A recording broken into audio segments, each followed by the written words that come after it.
everybody, Brittany here with a quick and easy sewing project for you. Today, by request, I'm actually going to show you how I make dog collars. Anybody who knows me knows that I'm a big dog fan. I actually volunteer with an organization here in Atlanta that trains service dogs, and then of course I have my own dog as well. So this is the perfect project for all you dog lovers out there, and you only need a few materials. It's not going to cost you very much money, and I think you'll really enjoy it. So let's get started.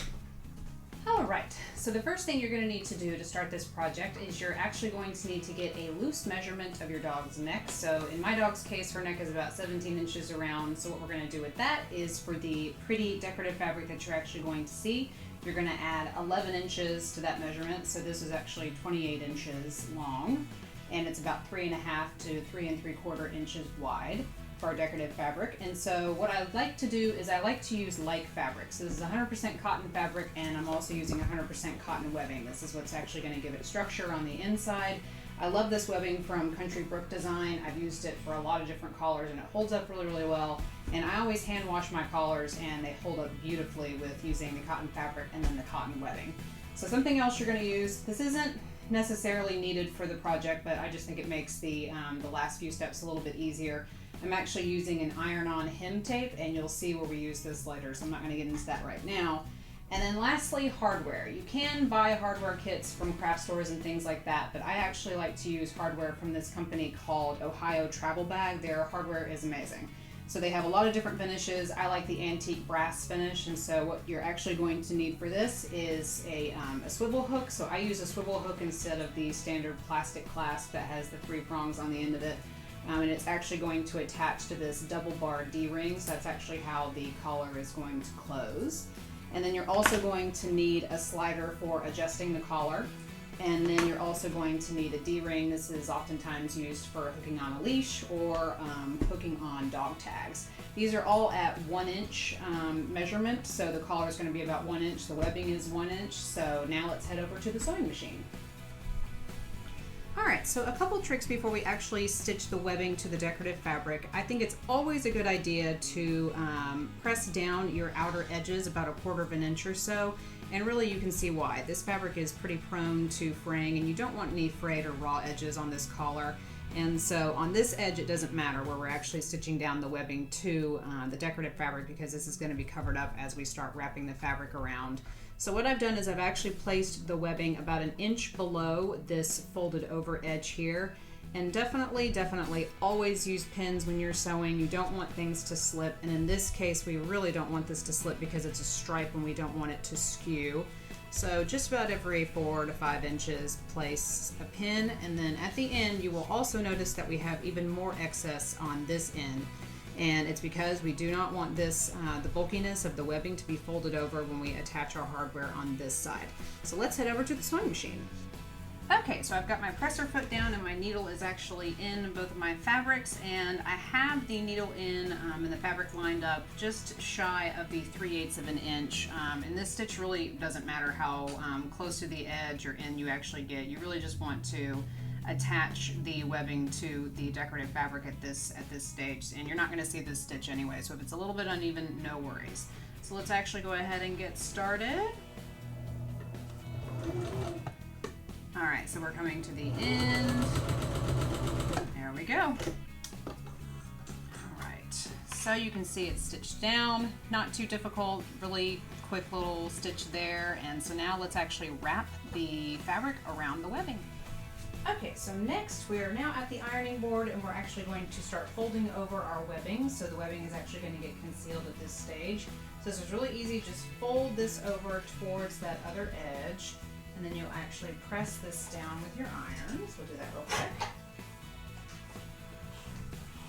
Alright, so now that that's done, this is that optional step of using the press-on hem tape, which I just think it's a lot easier than using pins for this final step, because it is difficult to get pins through your webbing.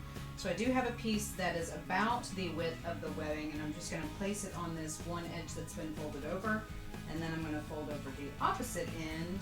And then same thing, we're just going to press this down, and make sure that you have your iron on a cotton setting. You do want this to be pretty warm to get the iron-on hem tape to actually stick to your fabric. So go ahead and do that.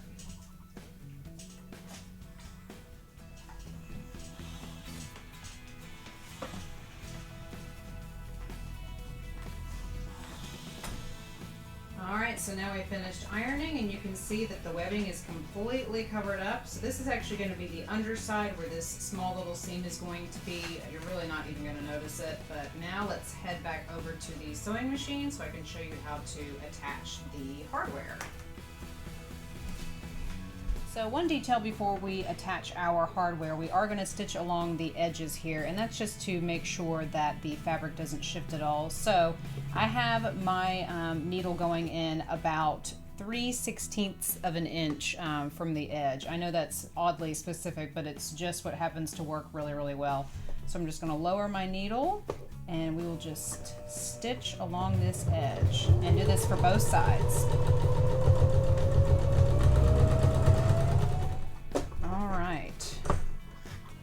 So you can see we have both sides done. It looks super, super cute. So this is actually going to be on the inside, this section right here. So you're not going to see that edge right there. And so now we can actually attach the hardware. Okay, so the first piece of hardware we're going to attach is the slide ring to adjust the tightness of the collar. And facing up is the underside of the collar, and the underside is where we have this edge stitched down. We don't want that to show. We want the nice smooth side to be the outside. So make sure that underside is facing towards you. What you'll do is the end that has about a 1-inch allowance of that extra decorative fabric, that's the end where this is going to attach. So just loop this through like this, and can you imagine trying to get the webbing through here and then also looping this back through one more time? It would just be way too thick, which is why we have this excess of the decorative fabric. So now I'm going to stitch this down. To secure this, I do have one pin going through here, and then I'm going to have the slide ring going out to the left, and then I will just stick this underneath the sewing machine and do this slowly. You do not want your threads to get tangled. So start with your needle in, take your pin out, and then go back and forth a couple of times. Okay, so now that that slider ring is attached, you can see there are no raw edges here, which is why I like to fold that raw edge under about 1/4 of an inch. We'll have no issues fraying here, and the slide ring is nicely attached. I did stitch back and forth a couple of times just to make sure that this is on here really good and tight. So now what you're going to do, the next piece we're going to add is the double bar D-ring. So again, with the underside of the collar facing up at us, we're just going to flip this end over like this, and we're going to slide our other D-ring through like this. So now you have that underside, it'll end up being concealed. So with this other end that has the 3-inch excess, slide that up and over through your adjusting ring. So now you can see this is where your collar will actually clasp with that swivel hook, and then you have an adjustable collar. And all of the underside is now concealed. Okay, so we are at the final stages of making our collar. It's putting on the last D-ring and then putting on the swivel hook. So first, I'm going to slide on this D-ring. And again, the underside is facing up towards me. And then I'm going to put on this swivel hook. And it really doesn't matter which way you put this swivel hook on because it spins around. And so it will spin whichever direction, so it doesn't matter. So we're going to flip that over. And first I'm going to stitch down the swivel hook, and then I'll attach the D-ring here in a second. So probably about 3/4 of an inch over, I'm going to stitch along here and secure this swivel hook down. So I'll go ahead and do that. Okay, so presser foot is down, needle is in, and I'm just going to stitch back and forth a few times. All right, easy enough. Pull that through and make sure to trim off your excess threads. Okay, so next you have this tail here of the section of fabric that we allowed for at the beginning of the project. So you just need to stitch probably about a 1/2 inch down, just stitch this tail down, and then you're going to stitch on the other side probably about 1 inch over to secure your D-ring. So I will do that real quick.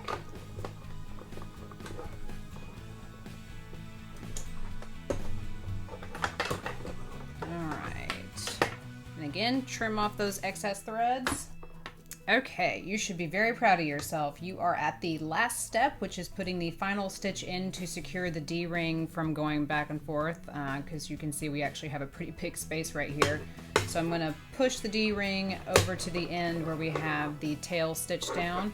I'll push that over as far as I can, and then I'm just going to do a few stitches back and forth like we've been doing with everything else. Let's put that presser foot down, needle in, and we'll just do a few stitches back and forth.